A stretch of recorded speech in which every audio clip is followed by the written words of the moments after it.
둘째가 아버지에게 말하되 아버지여 재산 중에서 내게 돌아올 분깃을 내게 주소서 하는지라. 아버지가 그 살림을 각각 나눠 주었더니 그 후 며칠이 안 되어 둘째 아들이 재물을 다 모아 가지고 먼 나라에 가 거기서 허랑방탕하여 그 재산을 낭비하더니 다 없앤 후 그 나라에 크게 흉년이 들어 그가 비로소 궁핍한지라. 가서 그 나라 백성 중 한 사람에게 붙여 사니 그가 그를 들로 보내어 돼지를 치게 하였는데 그가 돼지 먹는 쥐엄 열매로 배를 채우고자 하되 주는 자가 없는지라. 이에 스스로 돌이켜 이르되 내 아버지에게는 양식이 풍족한 품꾼이 얼마나 많은가. 나는 여기서 줄여 죽는구나. 내가 일어나 아버지께 가서 이르기를 아버지, 내가 하늘과 아버지께 죄를 지었사오니 지금부터는 아버지의 아들이라 일컬음을 감당하지 못하겠나이다. 나를 품꾼의 하나로 보소서 하리라 하고 이에 일어나서 아버지께로 돌아가니라. 아직도 거리가 먼데 아버지가 그를 보고 측은히 여겨 달려가 목을 안고 입을 맞추니 아들이 이르되 아버지, 내가 하늘과 아버지께 죄를 지었사오니 지금부터는 아버지의 아들이라 일컬음을 감당하지 못하겠나이다 하나 아버지는 종들에게 이르되 제일 좋은 옷을 내어다가 입히고 손에 가락지를 끼우고 발에 신을 신기라. 그리고 살찐 송아지를 끌어다가 잡으라. 우리가 먹고 즐기자. 이 내 아들은 죽었다가 다시 살아났으며 내가 잃었다가 다시 얻었노라 하니 그들이 즐거워하더라. 아멘. 아멘. 자, 여러분 한 가지 퀴즈로 말씀을 시작하겠습니다. 자, 여러분 목사님 MBTI가 뭘 것 같아요? 목사님 MBTI 뭘까? 목사님 MBTI ENTP 또 ESFP ENTJ. 야, I는 아무도 없어? 무슨 I처럼 보이지 않아? 절대 아니야. 네, 맞아요. 여러분 목사님 MBTI는 ENFP예요. ENFP. 목사님 약간 관종기도 좀 있는 것 같고, 말하는 것도 좋아하고, 막 이 덩치에 어울리지 않게 목사님 막 드라마 보다가 울고, 막 목사님 아내는 티거든. 그러니까 목사님 막 드라마 보는데 막 목사님 혼자 막 울어. 옆에서 아니 왜 울어? 저게 왜 눈물이 날 일이야? 나 저런 거 제일 싫은데 막 이런 대화를 합니다. 목사님은 그래서 막 눈물도 많이 흘리고 또 피이기 때문에 약간 즉흥적이에요. 친구들이랑 여행 갈 때도 장소만 정해. 장소랑 숙소만 정해. 그래 내일 출발하자 하고 나서 그 다음날 그 시간에 출발하지 못하고 한참 뒤에 출발해가지고 가면서 강릉을 간다. 그럼 샵 강릉 맛집 막 검색해가지고 가서 보고 가면 또 막 브레이크 타임 걸리고 막 휴무고 그날 막 이런 일들을 막 경험합니다. 근데 어느 순간부터 우리 시대는 이렇게 MBTI로 막 자기의 성격을 소개하는 분위기가 되고 있어요. 막 엄청 시끄럽게 막 떠들어 가지고 야 너 E야 이러면 갑자기 아니요 저 I인데요 막 이래 당황스러워. 막 친구들이랑 막 야 하다가 아 저 I예요 막 이렇게 막 이야기를 하는 거야. 막 목사님 때는 그런 게 있었거든요. 소심하면 너 혹시 A형이야? 막 이런 거. 성격이 이상하면은 B형도 죄송합니다. 성격이 이상하면은 야 쟤 B형이래 막 이런. 목사님 때는 혈액형 같은 것들로 이렇게 성격을 막 이야기를 했어요. 목사님 요즘에 집에서 제일 많이 듣는 말이 있어. 목사님은 좀 보면 이렇게 이미지가 빡 이런 느낌이잖아. 맞지? 빡 이런 느낌. 한 번 보면 좀 그래도 잊혀지지 않고 기억이 좀 잘 나는 스타일이잖아. 목사님 아내는 약간 좀 이렇게 이렇게 생겼어. 그러니까 목사님은 이렇게 빡 생겼는데 목사님 아내는 이렇게 생겼어. 성도 홍씨라 가지고 목사님 맨날 이렇게 막 부르거든. 그러니까 이렇게 좀 이렇게 하게 생겨가지고 무슨 아내가 항상 뭐 내가 교회를 마치고 집에 와서 소파에 앉으면 와가지고 이렇게 얘기해. 나 쌍수 할까? 이렇게. 그러니까 목사님이 운동 갔다 와서 씻고 또 앉으면 또 와가지고 근데 나 쌍수 할까? 막 이렇게 이야기를 하는 거야. 목사님이 처음에는 그냥 하고 싶으면 해라 뭐 해라 하다가 이제는 그냥 알아서 해라 막 이렇게 하니까 갑자기 화를 내면서 아니 그 중등부 애들한테는 그렇게 공감도 잘해주고 상담도 잘해주고 그렇게 걱정을 하면서 왜 자기한테는 그렇게 안 해주냐면서. 그러니까 목사님이 이제 아이패드 뒤에다가 이제 애들 증명사진을 막 모으니까는 자기 사진도 한 번도 안 올려놓고 왜 애들 사진 올리냐고 막 이렇게 막 질투를 하는데 막 목사님한테 막 F가 아니라 T 같다고 T 막 그렇게 얘기하는 거예요. 너 T야 막 이렇게 얘기하는 거예요. 사실 요즘 시대에는 너 티야라는 말이 이제 욕처럼 됐어요. 욕 맞죠? 이제 말도 안 해. 그냥 막 다 이렇게 막 이렇게 너 티라고 막 이렇게 이제 이게 욕처럼 됐잖아요. 네. 여러분 이제 뭔가 이 공감과 소통 이런 이야기들이 굉장히 이 시대에 필요한 키워드가 된 것 같습니다. 여러분 코로나 시대를 거치면서 우리 사회에 던져진 여러 키워드 중에 가장 대두가 되는 단어 하나는 바로 공감입니다. 공감은 다른 사람의 감정이나 의견, 주장 같은 것에 내 감정을 막 이입시키는 거예요. 만약에 오늘 하임이가 아프대. 목사님, 하임아, 막 내가 아픈 것 같은 거야. 막 목사님 되거든. 근데 티들은 그 뭐 어쩌라고 뭐 병원 가, 약 먹어, 막 이런. 그거 상처받는 거지. 이 시대는 굉장히 뭔가 공감을 많이 필요로 하는 시대가 되어가고 있습니다. 우리는 혼자 살아가지 않아요. 어쩔 수 없이 사회라는 공동체 안에서 살아갑니다. 그래서 계속적으로 다른 사람들과 소통해 나가면서 교제해 나가면서 관계해 나가면서 살아가기 때문에 소통을 하기 위해서 공감은 필수적입니다. 목사님에게는 한 가지 꿈이 있어요. 그 꿈이 뭐냐면 사랑하는 우리 중고등부 친구들이 좀 세상을 향한 공감 능력이 좀 충만했으면 좋겠어. 그러니까 세상을 향한 다른 사람들을 향한 공감 능력이 좀 충만했으면 좋겠던 어떤 꿈을 가지고 있습니다. 그 목사님 친구 중에 한 명 있어. 친구 중에 한 명. 작년에 엄청 유명해진 친구가 있어. 목사님 친구 중에 진짜 어렸던 친구. 얘 내 친구야. 목사님 얘 때문에 그것이 알고 싶다 해서 전화도 받았어. 저기 그것이 알고 싶다 조사팀인데 혹시 누구씨 친구예요? 이제는 친구 아닌데요. 지금 뭐 하세요? 저 지금 목사인데요. 혹시 이 사람 대해서 제보해 주겠어요? 라고 할 때 목사님이 뭔가 내가 그래도 목사인데 하나님 이름에 먹칠을 하면 안 될 것 같고 내가 목사라는 것 때문에 괜히 이야기 날까봐 저 잘 몰라요 하고 끊었던 적이 있거든. 네, 목사님 친구예요. 진짜 어렸던 친구. 우리 엄마도 쟤 알아. 이제 정말 대한민국에서 유명한 범죄자가 되었죠. 목사님 그래서 이 친구의 재판 과정을 굉장히 관심을 가지고 유심히 살펴봤습니다. 그러면서 되게 충격적인 마음을 들었던 거예요. 충격적인 마음. 뭐냐면 그러니까 한 사람의 인생이 완전히 바뀐 사건이에요. 꿈을 가지고 살아가던 20대 초반의 한 누나가 이 사건 때문에 완전 한순간에 삶이 바뀌게 된 나쁜 일을 저질렀는데 심지어 검찰에서도 저거 뭐 진짜 나쁜 놈이니까 한 35년 정도는 구형을 내려야 된다고 말했는데 실제로 재판 과정에서 판사는 20년을 형을 내린 거예요. 20년 형. 그러니까 20년 뭐 많으면 많고 작으면 작을 수도 있지. 근데 목사님은 그 판사님의 그 다음 말이 너무 무서웠어요. 뭐냐면 저 친구의 가정 환경이 불우했고 어릴 때부터 교육을 잘 받지 못한 것을 감안하여 35년 너무 많은 것 같기 때문에 20년을 한다라고 딱 내린 거예요. 목사님 너무 충격을 받았어. 아니 그래도 적어도 피해자에 대한 어떤 소통과 공감이 있어야 되지 않을까? 어떻게 저렇게 대한민국에서 가장 똑똑하다라고 말하는 저 판사분은 가해자에 대한 그런 배려는 있으면서 피해자에 대한 그런 배려는 없을까? 그러면서 목사님이 세상에는 진짜 똑똑한 괴물들이 참 많구나라는 걸 느꼈어요. 정말 똑똑해. 근데 공감을 못하는 거야. 요즘 시대는 그런 시대예요, 여러분. 사람이 교통사고가 났어. 피를 흘리고 있는데 119에 신고하기보다 휴대폰을 켜가지고 촬영을 해요. 헐 대박. 여기 교통사고 났음. 사람 피 흘림. 징그러워. 이런 시대가 되어가고 있다는 거예요. 심지어 학교에서도 내 친구, 같은 반 친구인데 다른 친구들이 그 아이를 괴롭힐 때 그냥 아무런 감정이입이 안 되는 거예요. 원래 그러니까. 원래 학교는 그런 곳이니까. 원래 저 친구는 저런 아이니까. 그렇게 그냥 공감 능력 없이 살아가는 시대를 살고 있다는 거예요. 그래서 목사님은 우리 사랑하는 친구들이 좀 세상을 향한 다른 사람들을 향한 공감 능력이 좀 충만했으면 좋겠습니다. 목사님이 너희들한테 자주 이야기해요. 야 사랑한다 이러면 한 10명 중에 3명은 저도 사랑해요 해. 나머지 7명 뭐라는 줄 알아? 왜 저래? 아니 왜 저러게 그냥 사랑하니까 사랑한다 말하지. 그러면 왜 저래? 막 이래.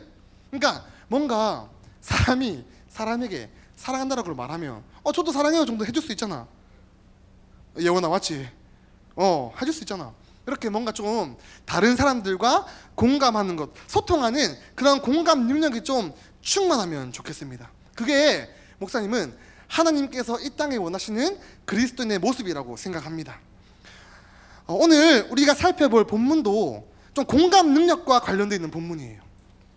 오늘 말씀이 새롭게 시작된 학교 생활 가운데 어려움을 겪고 있거나 내 주위에 내 편이 없는 것 같은 외로움을 가지고 있는 친구들, 또 낮은 자존감 때문에 하루하루 살아가는 것이 버거운 친구들에게 위로와 소망이 되기를 간절히 축복합니다. 축복합니다. 오늘 함께 읽은 본문은요, 탕자의 비유라는 제목으로 더 유명한 본문입니다. 사실 이 본문에는요, 둘째 아들만이 주인공이 아니에요. 이 본문 위에 설명해 보면 잃은 아들을 찾은 비유라고 되어 있거든요. 그러니까 결국 이 누가복음 15장의 전체 주제는 세 가지 비유는 계속해서 잃어버린 물건을 찾게 되는 것, 잃어버린 어떤 사람을 찾게 되는 것에 대한 설명이 담겨 있는 내용입니다. 이 전반적인 주제에 따르면 그럼 우리가 함께 읽은 이 본문도 결과적으로는 아버지에게 두 아들이 있었는데 이 두 아들은 다 사실은 아버지에게는 잃어버림 받은 아들이라는 거예요. 우리가 알고 있는 둘째 아들만 잃어버린 아들이 아니라 사실은 첫째 아들도 잃어버린 아들이라는 거예요. 이 아들들, 아버지에게는 굉장히 소중한 아들이지만 잃어버린 바 되었다가 찾아짐 받은 아들들이 되었습니다. 이 두 아들의 공통점은요, 목사님 보니까 둘 다 T야. 둘 다 공감 능력이 없어. 진짜 나쁜 놈들이에요. 그리고 공감하지 못한 대상도 똑같아. 그 대상은 바로 아버지입니다. 먼저 둘째 아들의 모습을 한번 살펴보겠습니다. 우리 제목 한번 읽어볼까요? 시작. 자, 여러분, 이 둘째 아들에 대한 얘기를 한번 읽어볼 건데 본문 12절 말씀을 함께 읽도록 하겠습니다. 시작.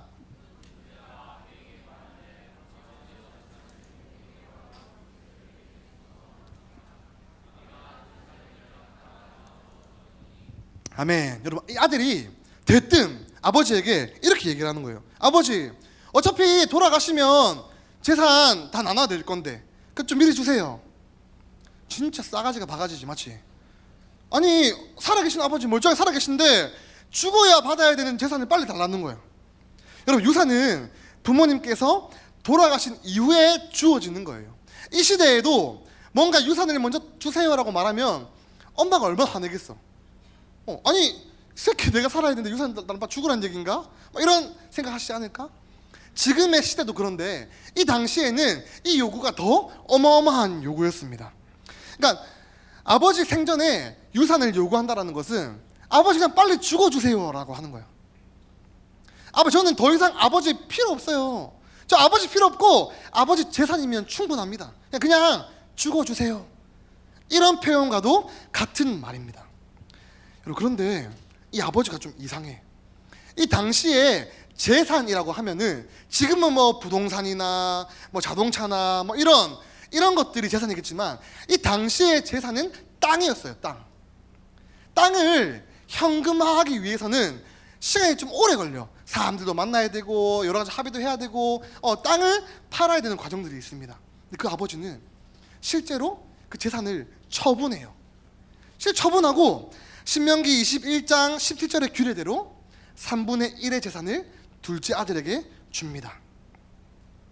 여기서 중요한 것은 아들의 요구와 아버지가 주신 것에 차이가 있다는 거예요.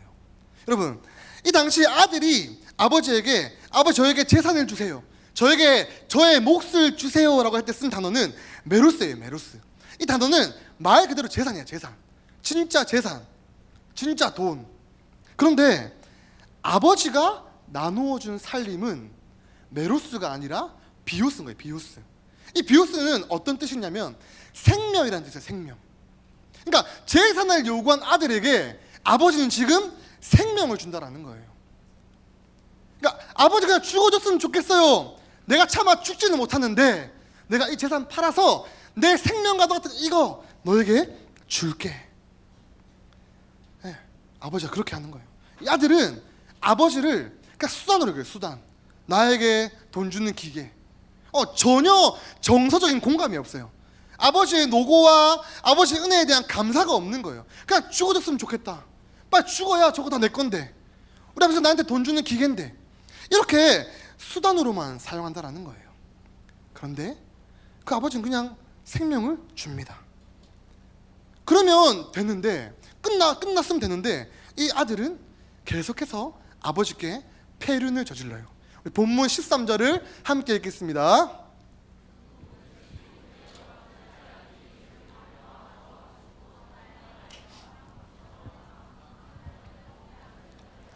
아멘. 여러분, 지금 한글 성경에는 재물이라는 단어가 쓰여져 있지만 사실은 원어 성경에는 재물이라는 단어가 없어요. 대신에 모든 것을 뜻하는 단어인 판타라는 단어가 기록되어 있습니다. 그 의미가 무엇이냐면 이 아들은 지금 아버지가 나누어준 재산뿐만 아니라 지금 자기가 살아온 그 집에 대한 모든 애정과 내가 살았던 사람들과의 모든 관계들, 그 추억들까지도 다 끌어모았다는 거예요. 남아있는 애정, 미련, 추억들 다 끌어안았다는 거예요. 이제 이거 필요 없다라는 거예요. 그러니까 재산만 가지고 나간 게 아니라 아버지의 모든 추억, 그냥 이제 아버지 저희 남입니다. 손절 끝. 그 가정간에 남아있는 그 모든 가족의 정까지도 다 끊어낸 거예요. 진짜 폐륜하지. 그러고 집을 나갑니다. 그러니까 내 목적이었던 재산이 생긴 거야. 그러니까 이제 아버지 필요 없고, 아버지 나한테 어떤 마음으로 재산 주셨는지 난 몰라. 나한테 필요한 거는 그냥 땅이었어, 돈이었어. 이렇게 아버지에 대한 공감이 전혀 없습니다. 여러분, 하나님 앞에서 우리의 마음은 어떠합니까? 하나님은 나에게 수단이 아닌 목적이에요. 여러분들에게 진정 내 마음 가운데 하나님은 나에게 수단입니까? 아닌 목적입니까? 한번 우리 이게 점검해 볼 필요가 있습니다. 여러분, 여러분이 원하는 진짜 멋있는 그리스도인의 모습은 어떤 모습이에요? 목사님은 옛날에 그랬어. 진짜 멋있는 그리스도인은 어떤 모습일까? 생각해봤는데 결론은 그거였어. 그래, 멋있는 그리스도인이라면 죄 안 짓는 거겠지, 욕 안 하는 거겠지. 그러니까 거룩하고 굉장히 성경적이고 그런 우리가 생각하는 모습이 굉장히 멋있는 그리스도인의 모습이라고 생각을 했는데, 근데 그 모습이 어쩌면 진짜 무서운 모습일 수도 있겠다라는 생각이 들었습니다. 왜냐하면 결론적으로 그 모습은 어떤 모습이냐? 나한테 하나님이 더 이상 필요하지 않는 상태가 되는 거예요. 하나님 없이도 말씀대로 살 수 있는 거예요. 하나님 없이도 죄 안 지을 수 있는 거예요. 하나님 없이도 진짜 괜찮게 살아갈 수 있는 상태를 꿈꾸는 것이 어쩌면 내가 원하는 멋있는 그리스도인의 모습일 수도 있다는 거예요. 그게 바로 하나님 그 자체로 목적이 아니라 나의 수단으로 쓰는 정말 공감 능력 없는 자녀의 모습이라는 겁니다. 이것을 우리가 점검해 봐야 해요. 이 아들은 이제 자신의 자유를 찾아 떠납니다. 드디어 이제 원래 돈만 있으면 내가 다 할 수 있다 생각했는데 돈 생겼어. 아버지에 대한 정, 가족에 대한 정, 친구 다 끊었어. 이제 난 더 이상 여기에는 어떤 애정도 남아있지 않아. 새 출발해야지. 내 마음대로 할 거야. 자유를 찾아 떠납니다. 그리고 아버지의 생명과도 같은 재산을 허랑방탕하게 다 써버립니다. 허랑방탕하게. 이 허랑방탕하게라는 말은 쾌락을 쫓았다라는 의미도 있겠지만 그 성경의 뜻을 보면 구원에 합당하지 않게 사용했다라는 말인 거예요. 진짜 내 마음대로 내 뜻대로 그냥 하나님과 전혀 상관없이 어릴 때부터 그 유대인 가정 가운데 배웠던 하나님의 율법과 전혀 상관없이 내 마음대로 하고 싶은 거 다 했던 거예요. 그게 진짜 자기가 꿈꿨던 자유롭게였기 때문에 진짜 자유를 누리면서 막 다 쓴 거예요. 허랑방탕하게. 여러분, 그 결과가 뭐였을까요? 자기 자신을 위해서 구원에 합당하지 않게 허랑방탕하게 모든 것을 썼던 그 결론이 뭘까요? 바로 아무것도 남지 않는 거예요. 그러니까 아무것도 남는 게 없는 거예요. 자유를 위해서 그 수많은 재산을 가지고 한번 내 마음대로 써봤는데 결국 남은 게 아무것도 없는 거예요. 이것이 쾌락의 허무야. 이것이 어쩌면 내가 꿈꾸는 자유의 결론이라니까요. 결국 남는 게 아무것도 없어요. 시간도 버리고 돈도 버리고 사람도 버리고 가족도 버리고 아무것도 남아있지 않는 상태가 되는 거예요. 순간의 즐거움에 내 모든 것을 바칠 때 결국 우리가 이러한 상태에 빠진다라니까요. 심지어 이 둘째 아들에게는요, 자기 자신에게만 아무것도 없는 상태가 되지 않았습니다. 그 땅에 흉년이 들어서 정말 뭐 아무것도 얻을 수 없는 상태에 빠진 거예요.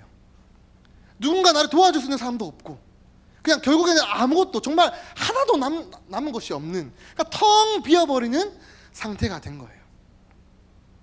여러분, 이렇게 낭비의 끝이 인생의 바닥이라니까요. 이 둘째 아들은 처절한 인생의 밑바닥을 경험하게 됩니다.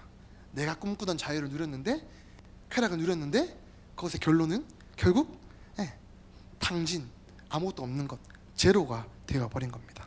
본문 15절을 함께 읽도록 하겠습니다.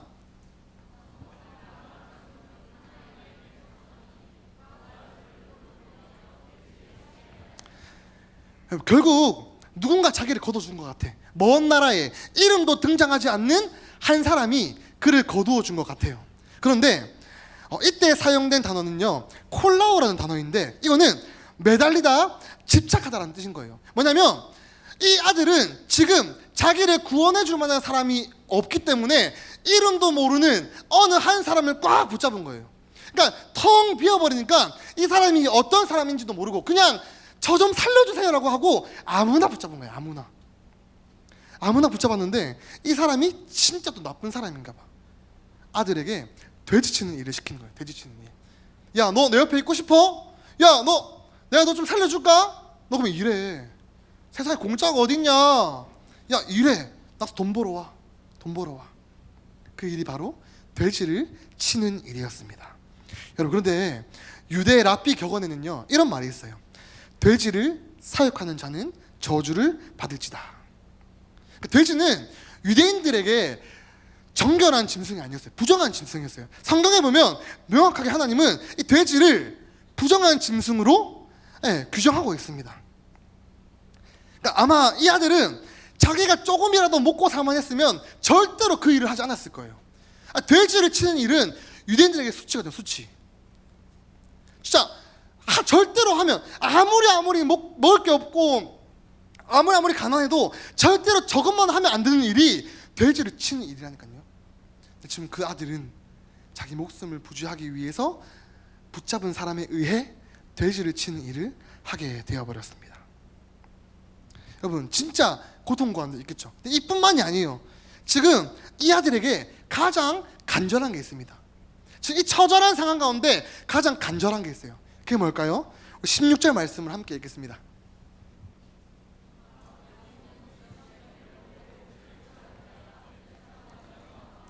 여러분, 지금 이 둘째 아들에게 가장 원하는 물건이 뭐예요? 쥐염열매인가요? 쥐염열매. 돼지 사료. 그러니까 돼지도 정말로 불정하고 불결한데 지금 가장 나에게 필요한 게 저 쥐염열매인 거예요. 그만큼 처절한 거야. 근데 그 돼지 사료마저도 나에게 주는 사람이 없대요. 누구도 나를 도와주지 않아. 내 자유를 찾아 떠났는데 그 정말 행복하게 아름답게 즐겁게 살 수 있을 것 같았는데 결국 이 끝은 이런 거예요. 뭔가 내 선택에 대해서 책임져 보려고 내가 수습하고 해보려고 애를 써. 근데 애를 쓰면 쓸수록 계속 바닥으로 빠지는 거예요. 이 사람이면 되겠다 싶었는데 돼지를 치게 되었고, 돼지를 치다 보니까 그냥 간절히 원하는 게 쥐염열매고, 계속해서 바닥을 경험하게 되는 그 비참한 상황을 경험하게 된다는 거예요. 여러분, 이게 우리의 죄의 비참함입니다. 이게 우리의 죄의 비참함이라니까요. 지금 순간 즐거울 수 있지, 지금 순간 좋을 수 있지, 지금 순간 행복할 수 있지. 그런데 그 죄의 결과는 이런 비참함이라니까요. 나중에는 진짜 돼지가 먹는 그 밥을 그것마저도 주는 사람이 없는 그 비참한 상황 가운데 처하게 된다니까요. 어쩌면 이게 우리가 꿈꾸는 자유의 결론이에요.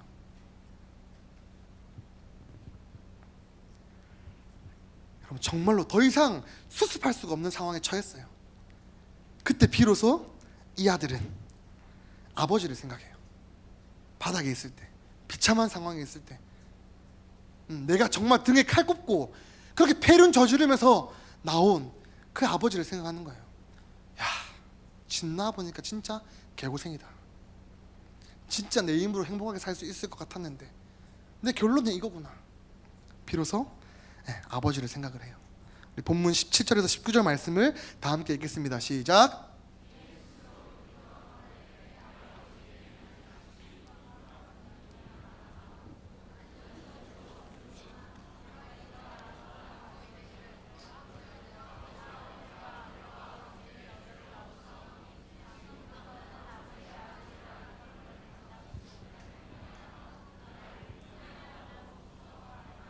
아멘. 여러분, 이 아들은 아직 좀 살만했나 봐. 아직도 마지막 남은 자존심은 지키려고 하고 있어요. 그러니까 진짜 튄 거지. 미리 생각을 다 하는 거야. 그냥 내가 지금 아버지에게는 내가 이제 아들일 수는 없는 거지. 이미 법적으로도 상속을 받았고 난 더 이상 아들의 권위를 법적으로 잃어버렸고, 그럼 내가 어떻게 아버지 집으로 돌아갈 수 있을까? 내 양심이 있으니까 그래, 종으로라도 살아보자. 그러니까 우리 집에 종도 지금 나보다는 행복하게 사니까 나 아들까지는 이제 바라지도 않고 될 수도 없는 거 오케이 인정. 종으로라도 살겠다. 비참한 상황 가운데서 둘째 아들은 아들이 아닌 종으로 살기로 결정을 합니다. 그리고 자기 집으로 터덜터덜 걸어가기 시작합니다. 본문 20절 말씀을 함께 읽겠습니다. 시작.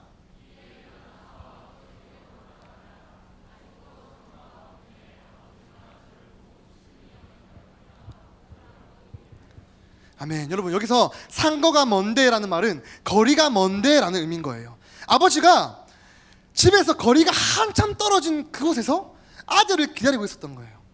잘한 행동도 하나 없고 아버지의 생명을 짓밟고 나간 그 아들을 아버지는 늘 기다리고 있었다는 거예요.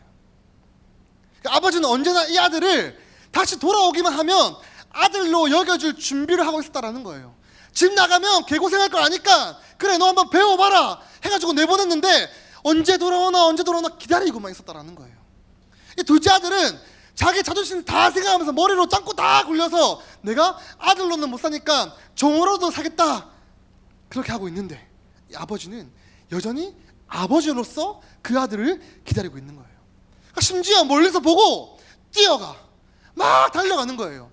이 당시에 위험 있는 사람, 존경받는 사람은 뛰는 법이 없었어.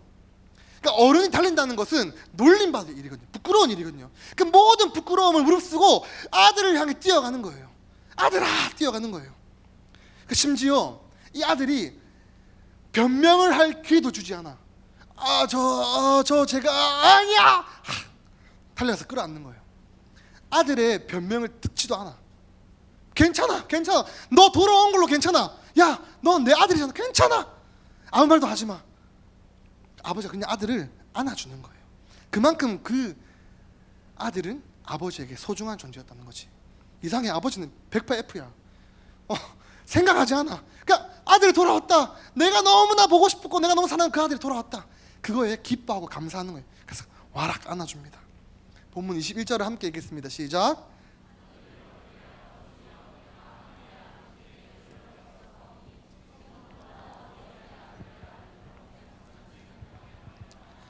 아멘. 여러분, 여기서 아버지의 아들을 직역하면 당신의 아들 혹은 주인의 아들이라는 의미예요.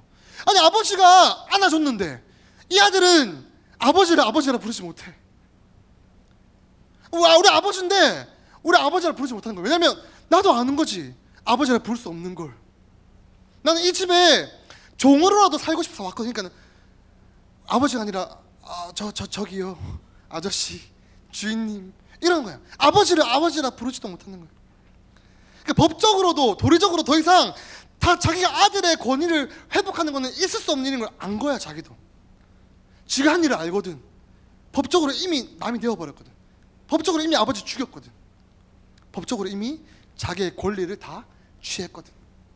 근데 이 아버지는 아들을 위해서 잔치를 베풀어 줍니다. 가장 좋은 것을 입히고 가장 좋은 것으로 채워줍니다. 그 텅 비었던 아들에게 다시금 아들의 권위를 회복시켜 주는 거예요. 야, 네 모습이 어떤지 상관없어. 네가 왜 종이야? 너 내 아들이야. 너를 위해서는 내가 내 재산의 3분의 1이든 3분의 2든 모든 걸 바쳐서라도 나 너를 건져낼 거야. 나 너를 회복시킬 거야. 왜? 그게 아버지니까. 이렇게 아버지가 아들을 품어준다라는 거예요.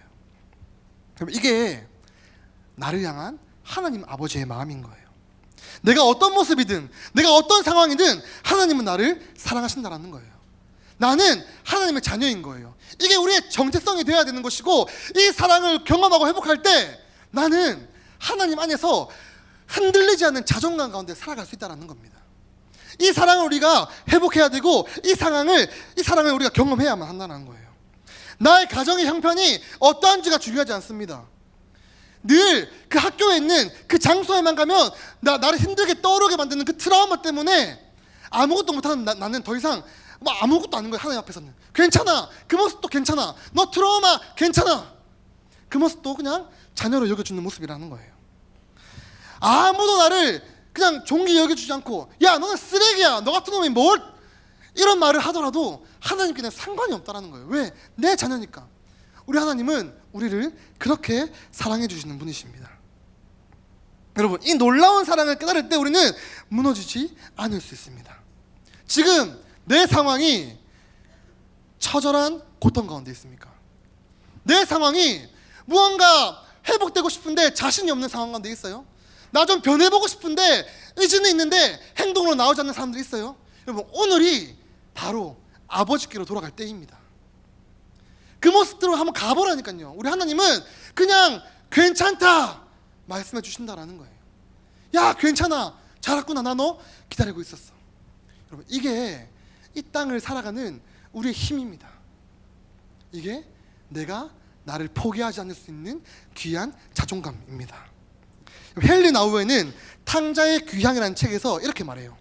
내가 하나님의 사랑스러운 자녀라는 자아상을 단단히 붙들고 아버지를 향해 걸어갈 때 내가 해야 할 것은 삶에서 벌어지는 아픔과 고통의 일들을 받아들이는 그 힘이 생기고, 뿐만 아니라 길에서 만나는 나를 상처 주는 사람들을 용서할 수 있는 참을성과 용기를 달라고 기도할 수 있다라고 말하는 거예요.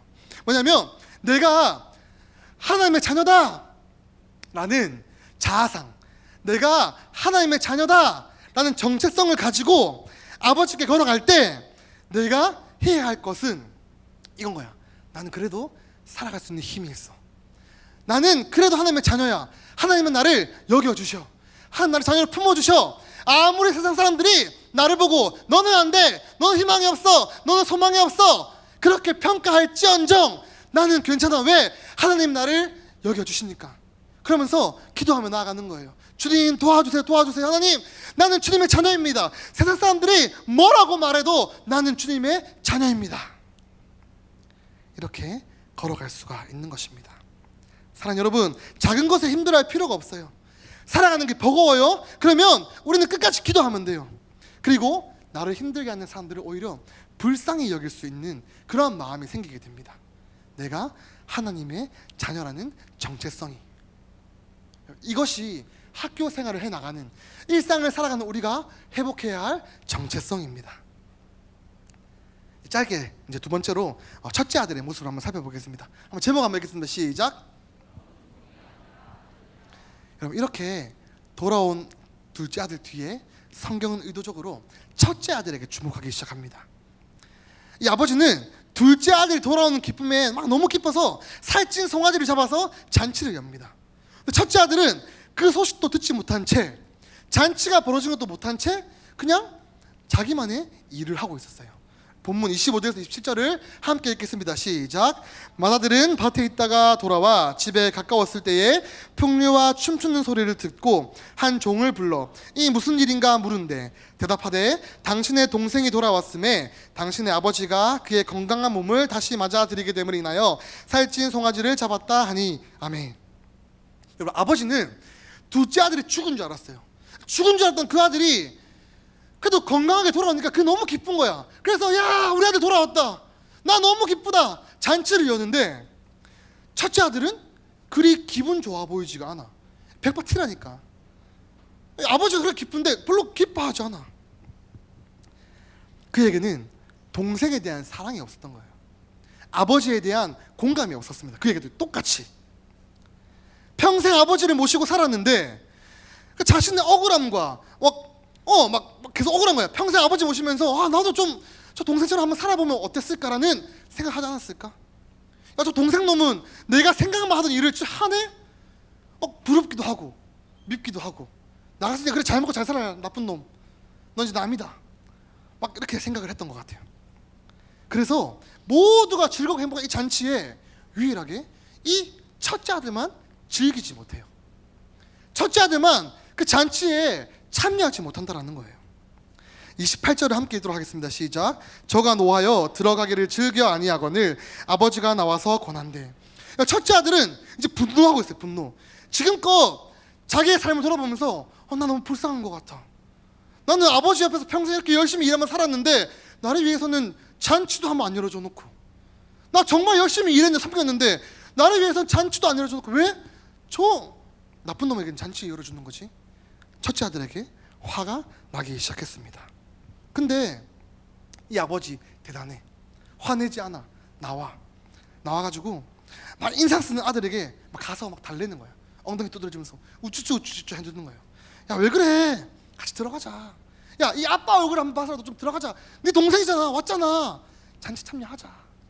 이 아버지가 아들을 막 엉덩이 두드려주면서 잔치에 막 가자고 해요.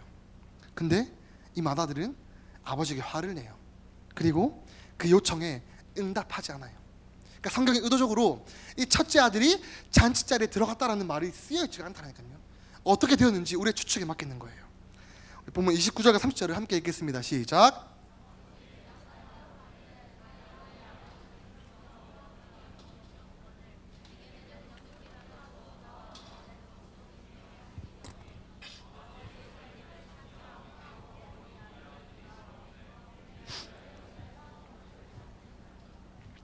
그리고 아버지가 굉장히 무례하게 말해요.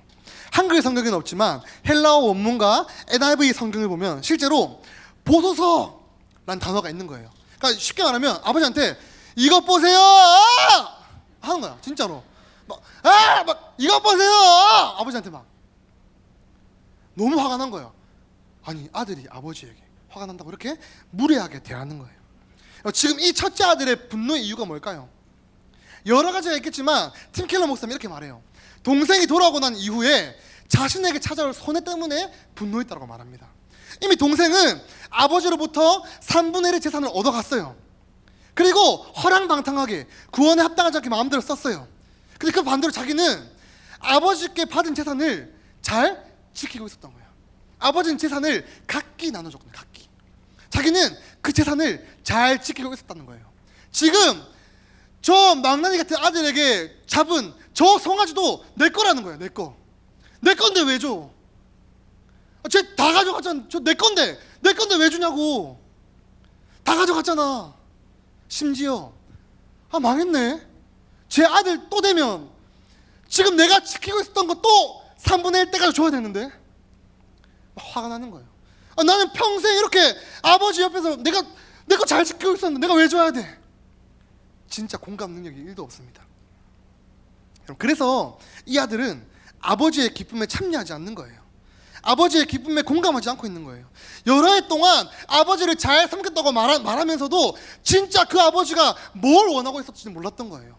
아버지가 얼마나 동생을 기다렸는지 그 마음을 1도 공감하지 못하고 있었다는 거예요. 평생 모셨으면서. 여기서 아들이 아버지를 섬겼다라고 말할 때 쓴 이 단어는요, 뭐 부양했다, 효도했다 이런 뜻이 아니에요. 종처럼 일했다라는 뜻인 거예요. 그러니까 첫째는 아버지를 아버지로 모신 게 아니었어.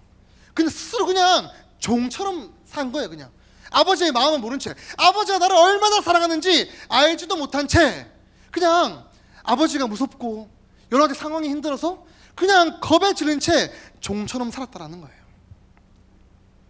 그러니까 그 마음을 몰라준 아버지에게 서운함을 표현하는 거고, 내 행동에 대한 보상이 없으니까 원망이 터져 나오기 시작한 겁니다. 여러분, 이 아들에게 아버지는 따뜻하게 이야기해 줍니다. 31절 함께 읽겠습니다.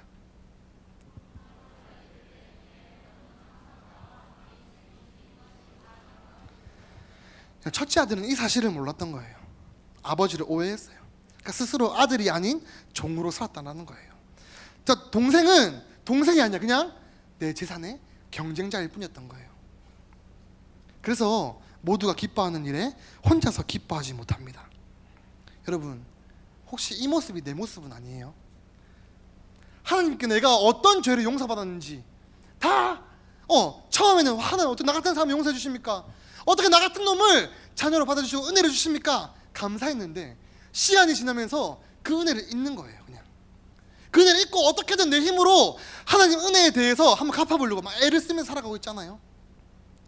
내가 열심히 사는 이유가 혹시 그 하나님을 사랑해서가 아니라 하나님이 무서워서 그렇게 살고 있지는 않아요. 그냥 벌 받을까봐, 지옥 갈까봐 그냥 무서워서 주일날 예배 나오는 거 아니에요 혹시?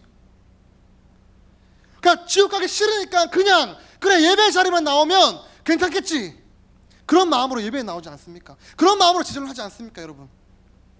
우리는 종이 아니에요, 아들이에요, 아들.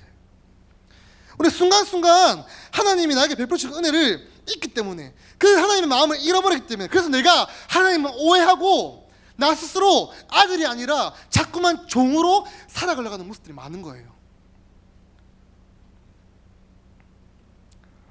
여러분, 우리는요 존재 자체로 하나님의 기쁨입니다. 하나님은 내가 무엇을 해야만 사랑해 주시는 분이 아니에요. 그냥 나이기 때문에 나를 사랑하시는 분이십니다. 로마서 5장 8절에 이렇게 되어 있습니다. 우리가 아직 죄인 되었을 때에 그리스도께서 우리를 위하여 죽으심으로 하나님께서 우리에게 대한 자기의 사랑을 확증하셨느니라. 우리가 받은 사랑, 이런 사랑이에요. 내가 죄인이었을 때 그냥 나를 사랑해 주신 거예요. 내가 아무것도 아닐 때, 하나님을 알지도 못한 채 그냥 죄악 가운데 빠져 살 때 하나님은 나를 그냥 아들로 받아주신 거예요. 근데 그 사랑을 내가 오해해서 자꾸만 내가 종으로 살아가려고 하는 거예요.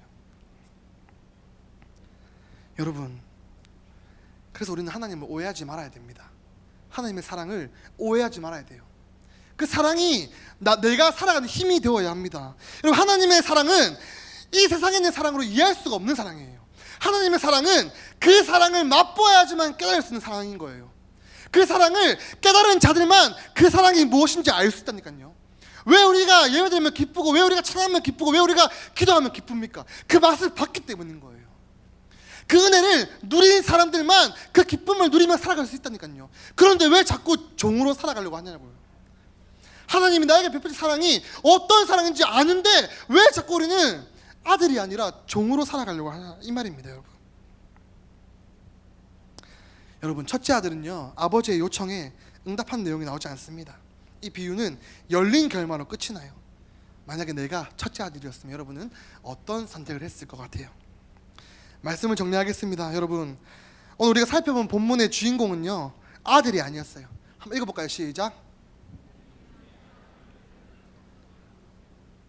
공감 능력 전혀 없는, 아버지를 오해하고 아버지를 이해하지 못하고 아버지와 전혀 상관없이 살아가던 그 아들을 되찾은 아버지가 주인공입니다. 여러분, 우리에게는요 이 두 아들의 모습이 같이 있어요. 같이 있어요. 은혜를 받았는데 그 은혜를 잃어버리고 자꾸만 종으로 살아가려고 해요.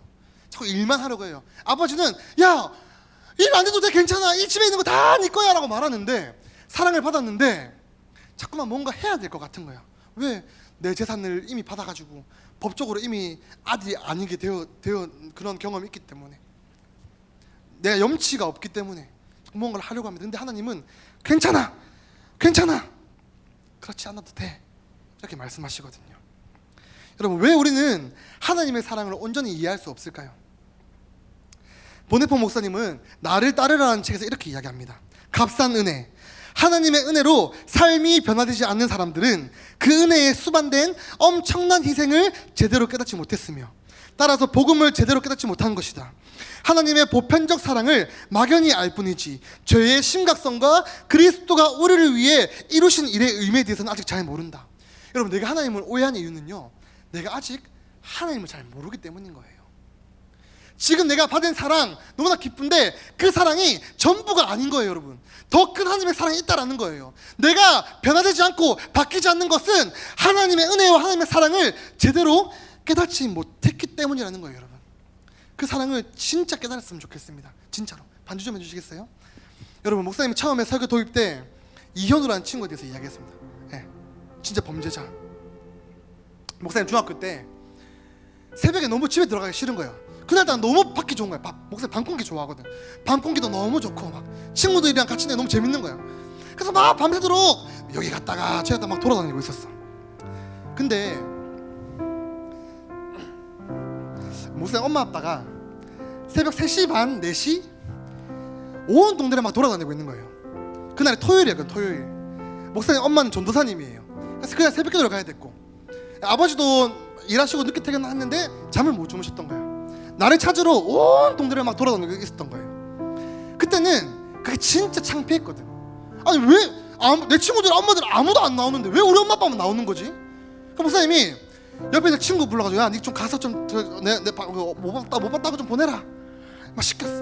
근데 못 봤다고 하는데 안 가는 거야. 엄마 아빠가 계속 나를 차로 돌아다녀요.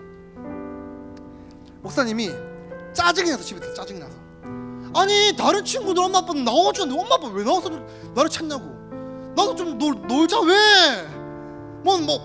나도 좀 자유롭게 살자 이야기를 했는데, 여러분